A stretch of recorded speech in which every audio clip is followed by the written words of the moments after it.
introduced an education policy. 1 second, sir. माननीय सदस्य श्री मोहम्मद जावेद जी. Speaker, madam, our learned member from the DMK seems to have inadequate data and understanding of NEP. I don't have the National Education Policy 2020 for the first time has introduced an education policy that provides the choice for a student to learn any two Indian languages, and not necessarily just Hindi. So what happened the last 65 years was imposition of Hindi on the southern states and non-Hindi speaking states by the Congress party and the parties that you support.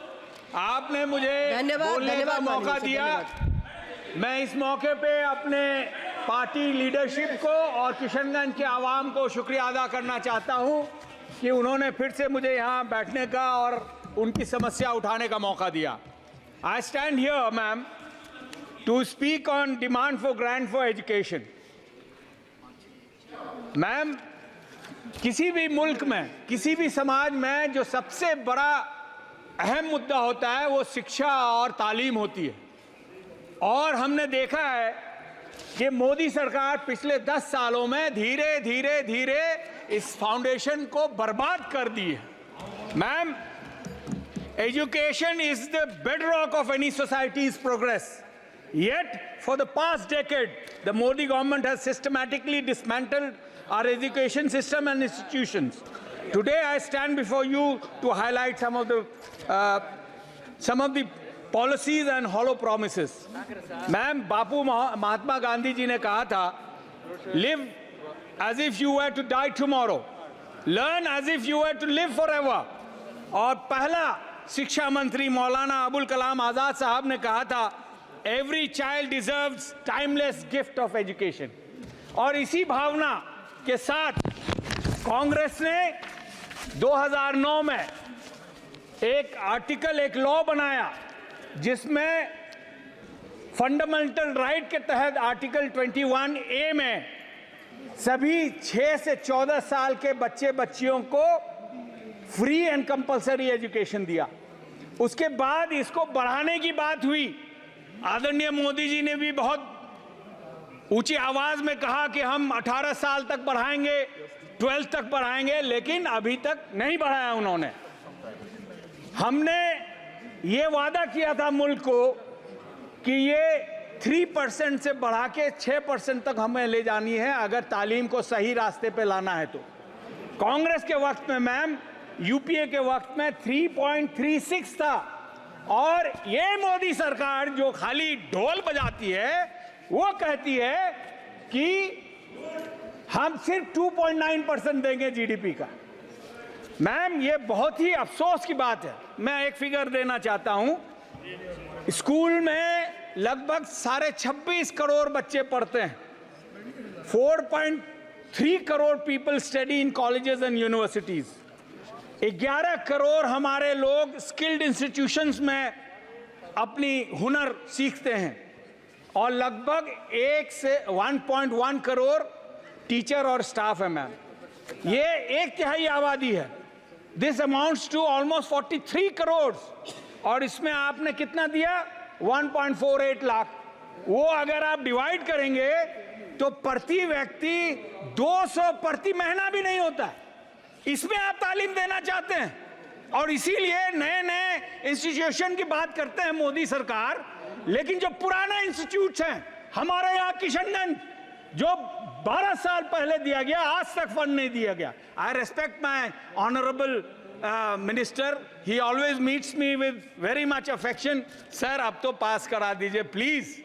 Teaching non teaching भी, उस पर मैं आऊंगा फिर से. Sir, 4,80,000 लगभग vacancies है teachers की.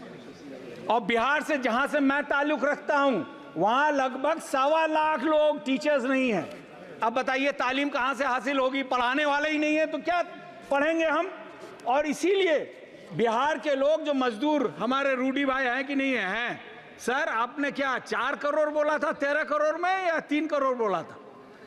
4 करोड़ लोग अलग अलग प्रोफेशन के पूरे हिंदुस्तान में हम लोग गए हैं. सर, ये मेरे टाइम नहीं लेंगे. कोई नाम नहीं लिया. He's not yielding, sir. And I just mentioned, you can, after I speak, you can put your point. नहीं, नाम कहाँ लिया? मैम, और वही नहीं मैम, सेंट्रल यूनिवर्सिटीज में 6180 वैकेंसीज हैं, ITIs में 4425, IIM में 484, केंद्रीय विद्यालय में 12000, जवाहर नवोदय में 3271। क्या पढ़ेगा बच्चा? इसीलिए मजबूर हो जाता है कोचिंग सेंटर में। आप जानती हैं क्या हुआ कोचिंग सेंटर में अभी दिल्ली में, कोटा में क्या हो रहा है? हर हफ्ते हर महीने में हम लोग को सुसाइड केसेस की खबर सुननी पड़ती है। और सबसे अफसोस की बात यह है मैम, अभी हमारे यंग ऑनरेबल मेंबर बोल रहे थे कि मोदी सरकार ने बहुत कुछ किया। मैडम, सेंट्रल यूनिवर्सिटीज़ में 42% वैकेंसीज हैं, और ये किनकी हैं? ये OBCs की है, SC और ST की है। तो ये सरकार जो है, ये हर मामले में ये टारगेट करती है माइनॉरिटीज को, OBC को, SC को और ST को। ये आंकड़े बता रहे हैं, ये मेरे आंकड़े नहीं हैं ma'am. Official UDISE plus report में बताया गया 2018-19 में 51,000 गवर्नमेंट स्कूल बंद कर दिए गए। पिछले 8 सालों में 78,000 गवर्नमेंट स्कूल बंद कर दिए गए। उसमें कौन पढ़ता है? गरीब बच्चे पढ़ते हैं मैम। लगभग 2 करोड़ बच्चों को तालीम नहीं मिल पा रही है। यह है सरकार, मोदी सरकार। दूसरी बात यह है कि कहते हैं कि हम अच्छा तालीम दे रहे हैं, तो कैसे तालीम देंगे आप? अभी बहुत चर्चा में था और जरूरी भी है, नेशनल टेस्टिंग एजेंसी बनाई गई, आदरणीय मोदी जी की सरकार ने बनाई। और क्या देखा हमने? 7 साल में 70 ऐसे केसेस हुए जो पेपर लीक हुए। बाहर मानिकदा ने लिखा था आपने ट्विटर पे कि बाहर न्यूज ये टेस्ट पेपर लीक होता है और अंदर हमारे पार्लियामेंट में रूफ लीक हो रहा है, पानी कल बह गया था पार्लियामेंट। ये है मोदी सरकार। मोदी है तो मुमकिन है मैम। UGC NET एग्जाम में 23 लाख कैंडिडेट ने भरा था, 3 डिफरेंट रिजल्ट्स आए। 9 लाख से ज्यादा candidate across 300 countries UGC NET में किया। आपने 1-1 हजार करके उनसे फीस ली, पता नहीं और कितने कितने हजार उनको पैसा लग गया होगा एग्जाम देने में और फीस भरने में। आदरणीय मोदी हमारे शिक्षा मंत्री, जिनकी मैं बहुत रेस्पेक्ट करता हूं, उन्होंने यहीं पे कहा था integrity of the exam may be compromised. It is not only the integrity of the exams, but sir it is the integrity of this government which has been compromised. बड़ी अफसोस की बात है मैम। ये सब हालात को देखते हुए जितना प्रेशर है बच्चों को, वो नहीं ले पा रहे हैं। आपको एक आंकड़ा बताते हुए जो मुझे बड़ी तकलीफ हो रही है कि पिछले कुछ सालों में लगभग 13,000 कुछ स्टूडेंट्स ने आत्महत्या की हमारे हिंदुस्तान में। और पता है क्यों? क्योंकि उनको सही सुविधा नहीं मिल रही है, उनको सही सपोर्ट नहीं मिल रहा है, उनको कास्ट का जो तनाव है वो झेलना पड़ता है। इसीलिए लगभग 3 suicide every 2 hours is happening in India, जो बहुत ही शर्मनाक है किसी भी मुल्क के लिए। और इसीलिए हमारे आदरणीय नेता कहते हैं कि इसका कास्ट सेंसस होना चाहिए और उसको सुविधा मिलनी चाहिए जिसको जितना हक है। मैम, जो हायर एजुकेशन है उसको बर्बाद कर दिया इन्होंने। बर्बाद इसलिए किया क्योंकि जैसा मैंने बताया वैकेंसी, मैम अभी तो 5 ही मिनट हुए ma'am. I am the initiator of this. 10 minute होने को है, 1 मिनट में बात कर लीजिए। मैम 1 मिनट में, मैम 2 मिनट दे। करिए कंप्लीट करिए। मैम क्या अभी तो 2 ही मिनट हुए मैम। मैम जो हालत हो गई मैम, कर लीजिए आप अपनी बात कंप्लीट जी मैम। 2 मिनट बस। जी मैम, जो हमारे बच्चे, जो स्थिति है यहाँ पे, लगभग 13.25 लाख बच्चे 2022 में हमारे बाहर पढ़ रहे थे और इनके पढ़ाई के खर्चे लगभग 60 to 70 billion dollars, that is between 5 and 6 lakh crore.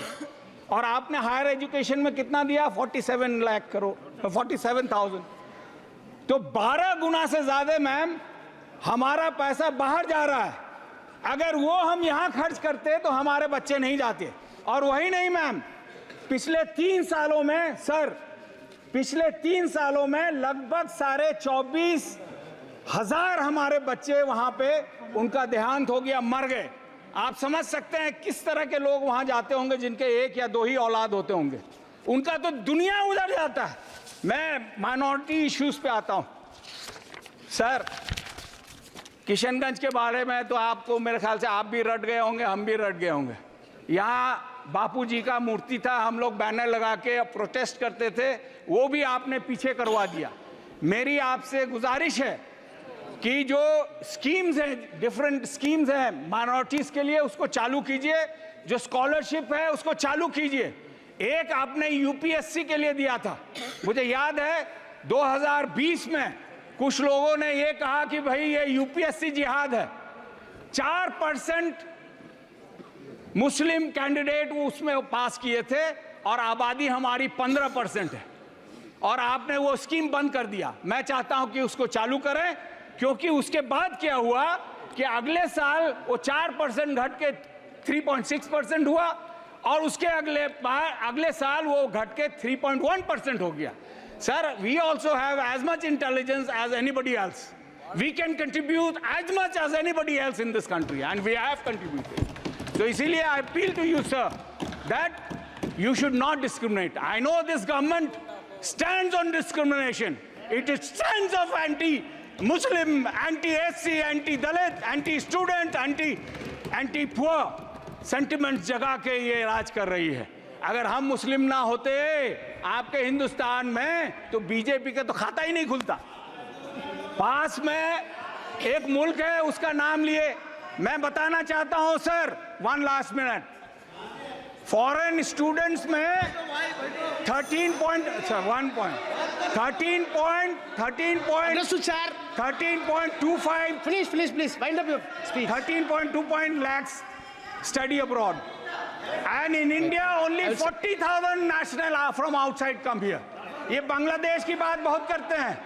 Bangladesh का जीडीपी हमसे बेहतर है, और वही नहीं, हमारे यहाँ के बच्चे 9,500 वहाँ पढ़ते हैं और उनके सिर्फ 2,2600 बच्चे यहाँ पढ़ते हैं, और आप कहते हैं बांग्लादेश चले जाओ। तो मेरी गुजारिश है कि जो भी हमने मांगा है उस पे माननीय मंत्री जी गौर करें और मुल्क के एजुकेशन को बचाएं, बेहतर करें। आप मुगलों को नाम हटा देने से कुछ नहीं होने वाला है। मुगल 330 साल अगर रहे तो वो आपके हटाने से नहीं हटने वाले हैं। बहुत बहुत शुक्रिया। जय हिंद। एसपी सिंह पटेल।